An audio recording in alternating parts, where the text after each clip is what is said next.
On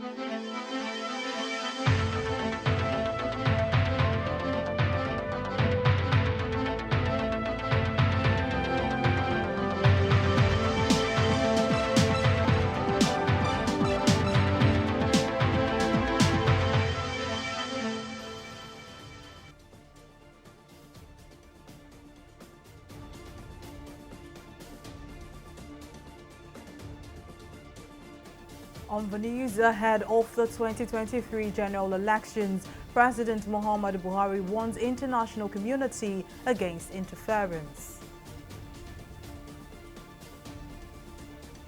Preparations for the 2023 elections intensifies as the People's Democratic Party commences screening of aspirants. And Labour Congress threatens three-day warning strike over university lecturers' strike. Well, glad to have you join us on News Now on TV360 Nigeria. I am Mary Kanu. President Muhammadu Buhari has issued a warning to diplomats to avoid certain negative influences in the 2023 general elections. The president gave the warning at the State House in Abuja during an iftar dinner with members of the diplomatic corps, while vowing to crush anyone or group planning to compromise the integrity of the forthcoming general elections. President Buhari said political temperature is bound to heighten in the run-up to the end of his administration on May 29, but he's committed to bequeathing a stronger culture of credible elections to the country. As we are all aware, the tenure of this administration ends on the 29th of May 2023. Typical of election years, all over the world, the tempo of political activities is often high. That is the nature of democracy.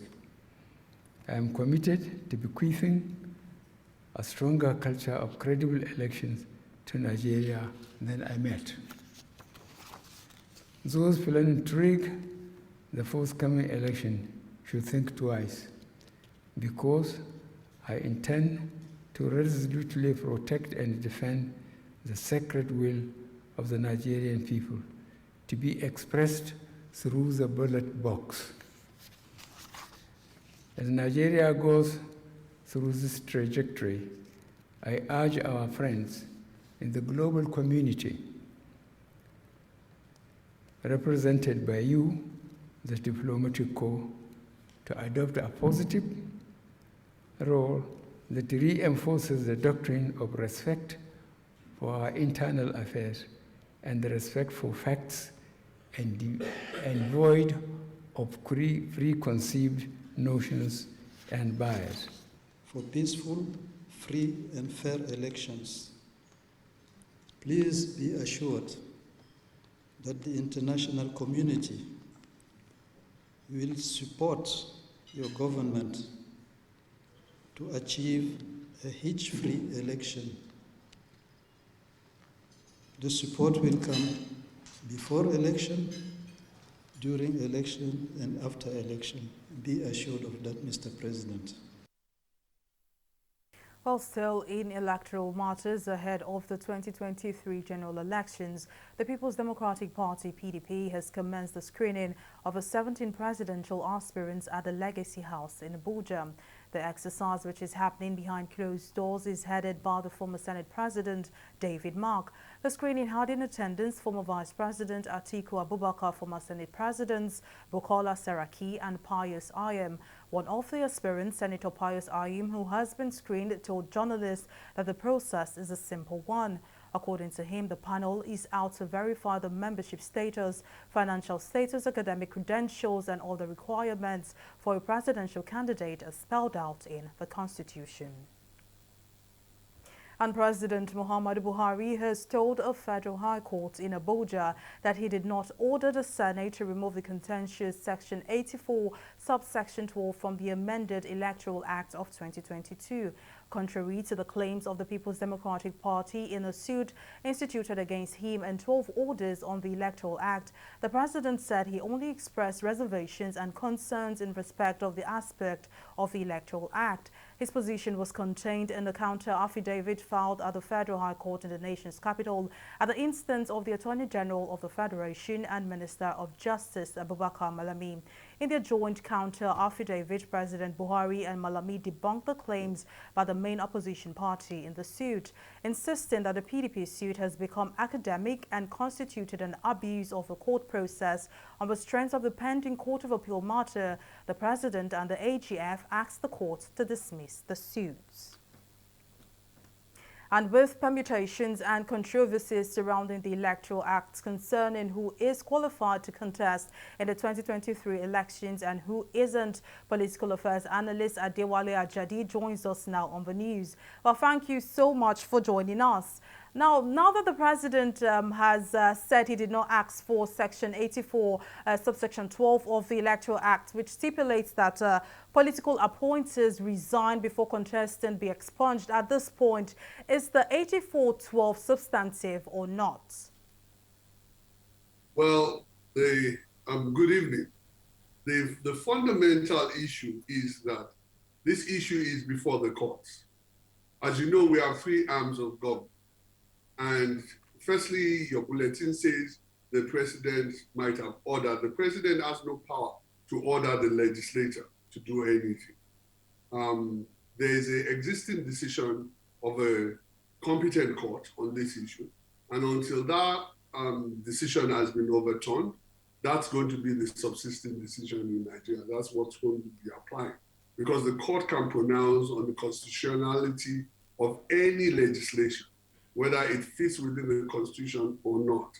And so we're going through a process. So the significant issue is that we await the Superior Court's decision, if it comes, but until then, the court decision starts.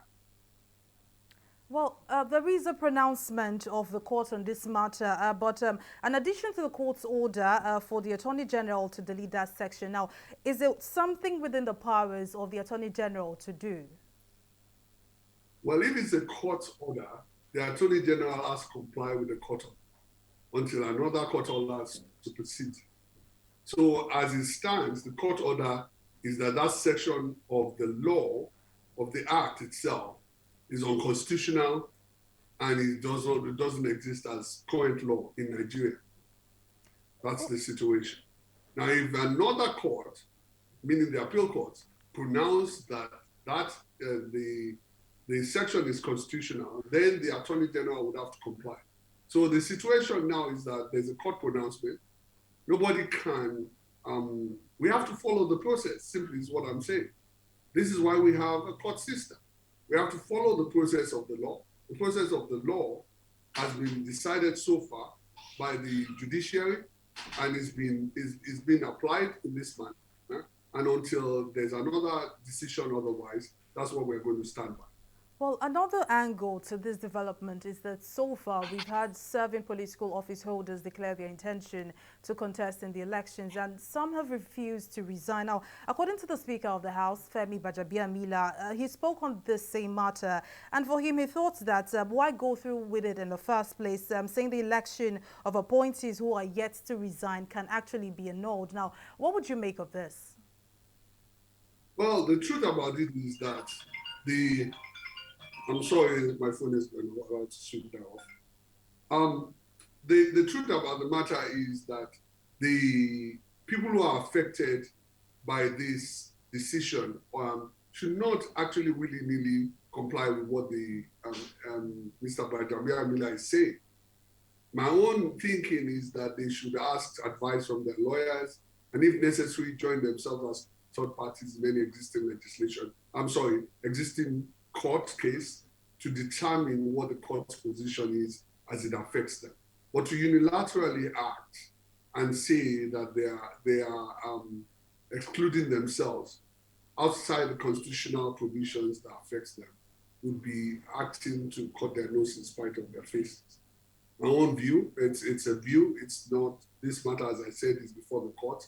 This is just a normal opinion that nobody should limit themselves outside what is the legal position that the court has given.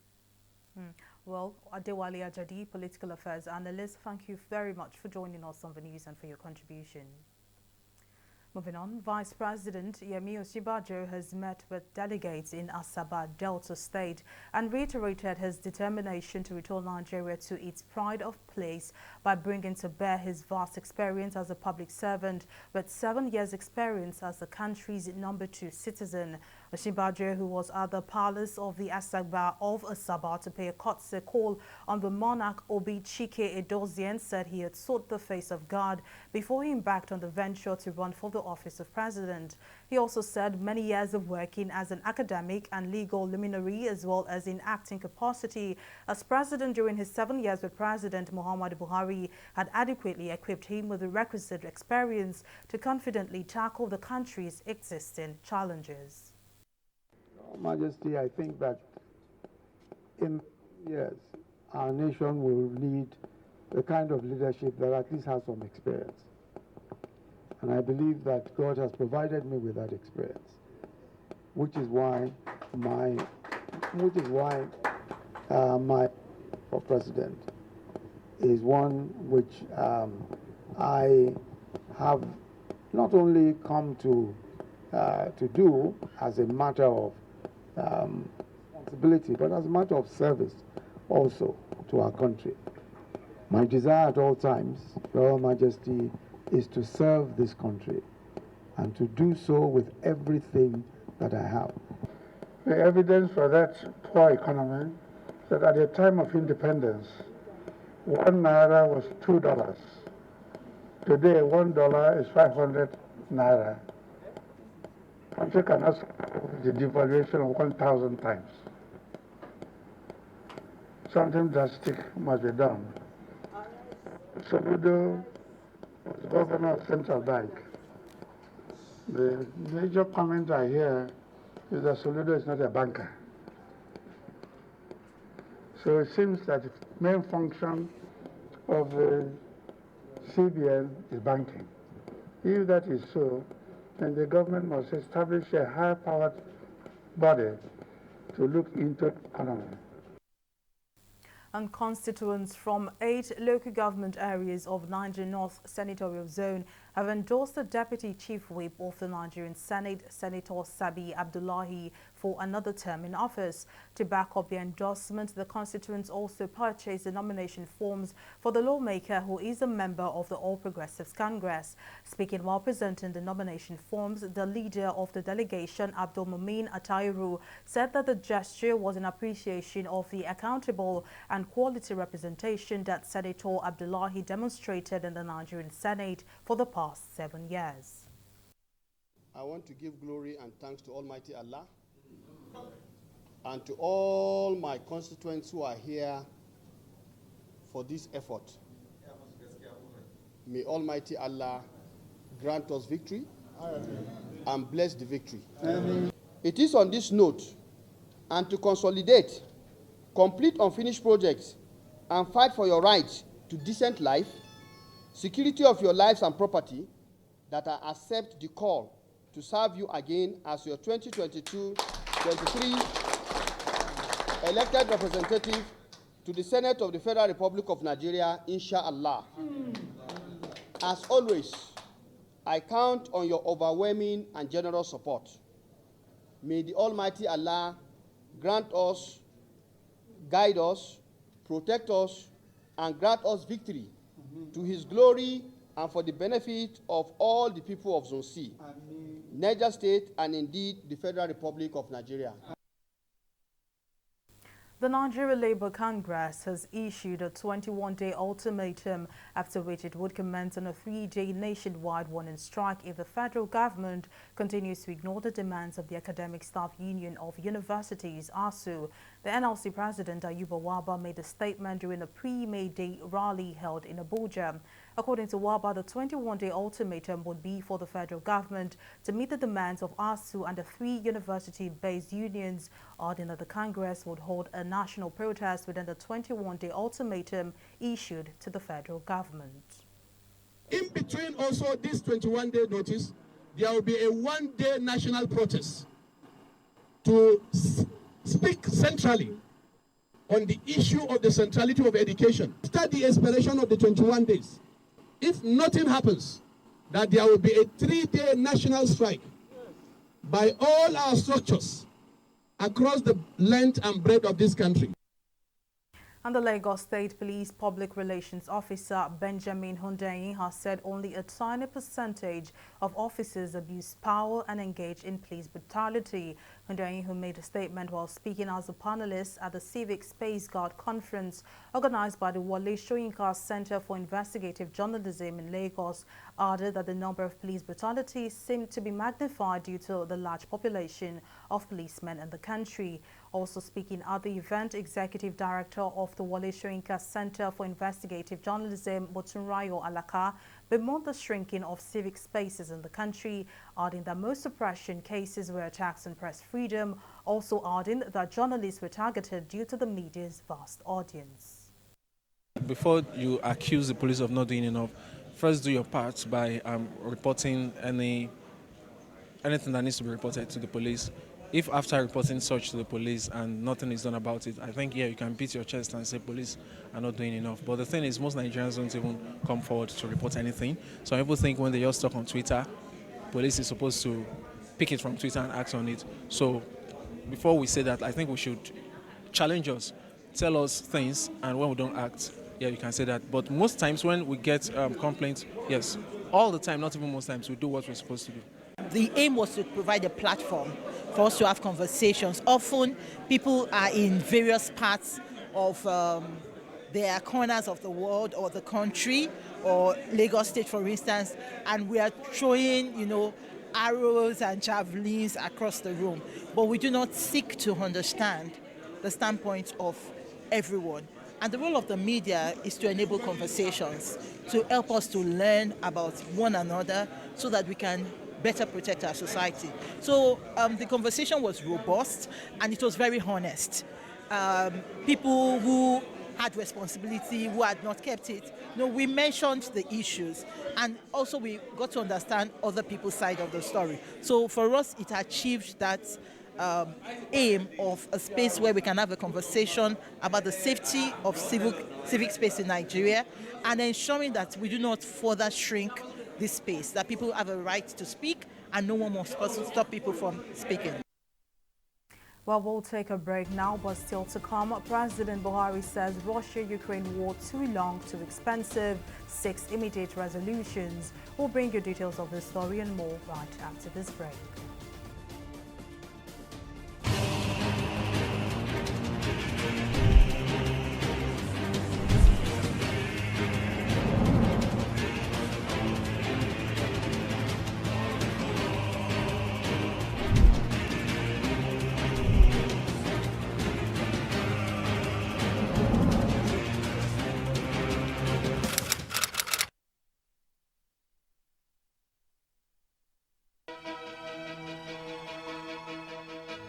Opinions are free, facts are sacred, but truth is universal.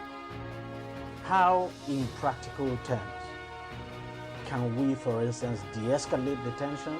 President must see himself as the President of the Federal Republic. We know where the enemy is. 3 places. The Lake Chad Basin, the border area between Nigeria and Cameroon, and then the Sambisa Forest. On TV360, we give you a complete dose of everything. Opinion, facts, and undiluted truth. I hardly believe what politicians are saying in this part of the world. A new Nigeria is possible, a future is possible. We delve into the issues, dissect it so that you can understand it, use it to take action. I don't think there's any need for any governor to look for grant for ranching. TV360, dissecting the issues.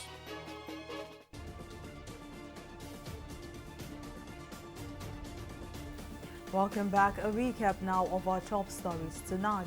President Muhammad Buhari has issued a warning to diplomats to avoid asserting negative influences in the 2023 general elections.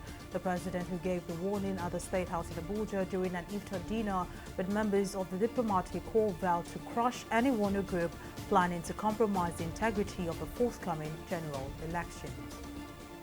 We also told you that ahead of the 2023 general elections, the People's Democratic Party (PDP) has commenced the screening of the 17 presidential aspirants at the Legacy House in Abuja. The exercise, which is happening behind closed doors, is headed by former Senate President David Mark.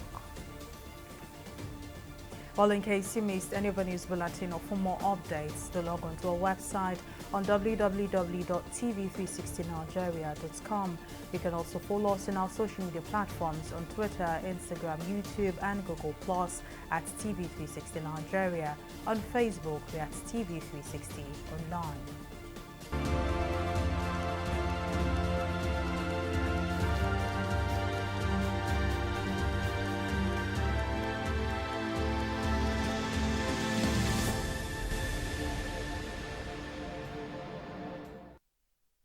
And the World Health Organization says Africa is experiencing an upsurge in COVID-19 cases, largely driven by a doubling of infections in South Africa.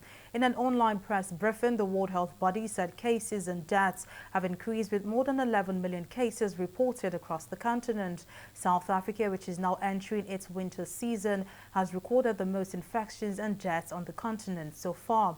A panel of experts has also warned that a sixth wave of the pandemic could begin in Kenya, but said the next wave would be milder than previous ones. We'll take a break and return with business updates. Don't go away.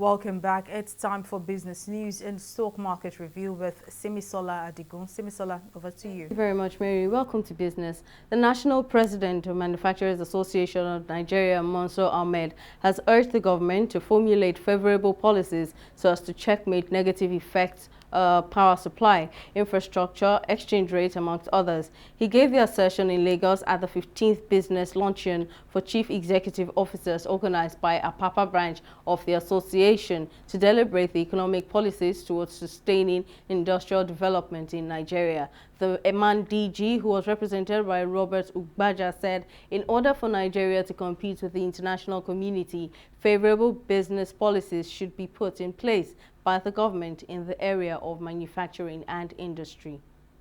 It's not just about talking of ease of doing business. The cost of doing the business as well, if it is not addressed, there is no way, our manufacturers can compete in the open global market. The government has done so much. There have been a lot of meetings and all that, but we are not fully ready for it because the government has not given the full necessary support that is required for us to be competitive. That's why today's theme is very apt. We're talking about competitiveness. If we're not competitive, then there is no way we can take the advantage of what AFCTF has to offer. Every policy, in most cases, when it's starting, it's always a work in progress. And you will agree with me that sometime last year, the federal government set up a committee to move around states through the zones, geopolitical zones, and we're trying to kind of put things right, stakeholder engagement with various bodies on the way forward to see what can be done, what should be done to make sure Nigeria actually taps into the advantages of this policy, to make sure we are not at disadvantage when it eventually takes off. So government is not really sleeping at all. Both at the state level, at the national level, government is really working. We'll go on a short break and be back with stock market reports.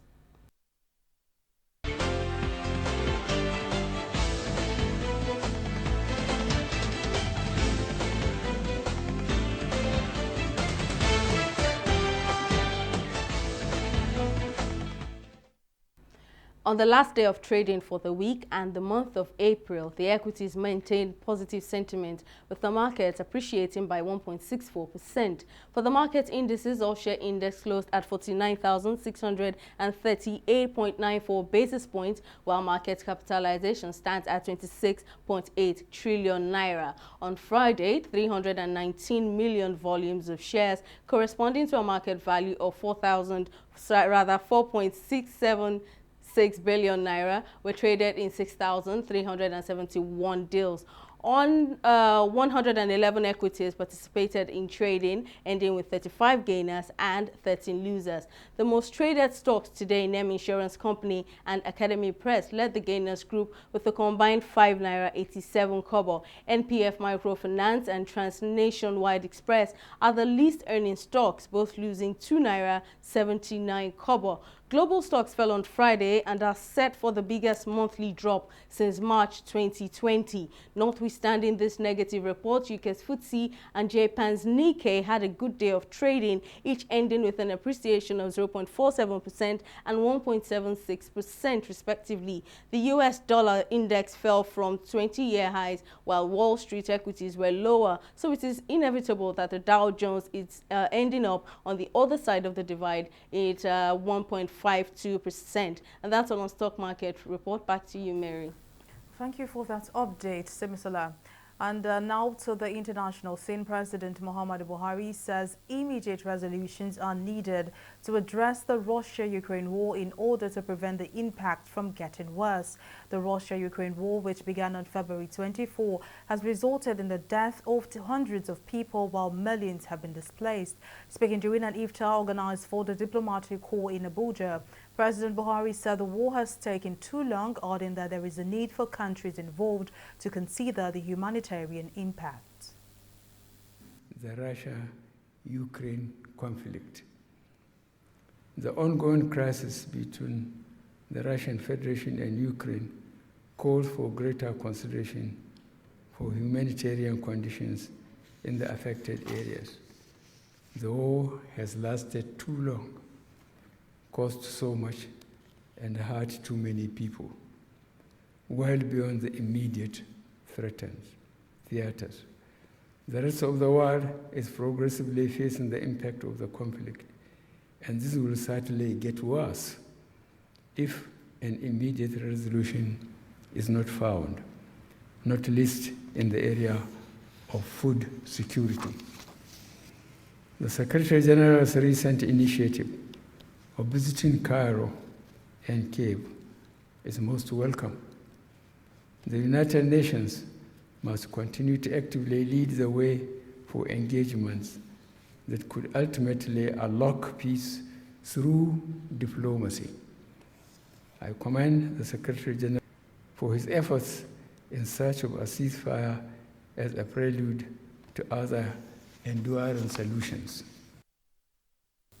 And now in sports, former Wimbledon champion Boris Becker has been jailed for 2.5 years for hiding £2.5 million worth of assets and loans to avoid paying debts. The 54-year-old six-time Grand Slam champion was found guilty of 4 charges under the Insolvency Act. Judge Deborah Taylor said he had shown no remorse or acceptance of guilt, just as jurors found Becker guilty of removal of property, 2 counts of failing to disclose estate and concealing debts. And that's all on our package this evening. Many thanks for watching. I am Mary Kanu. Bye for now.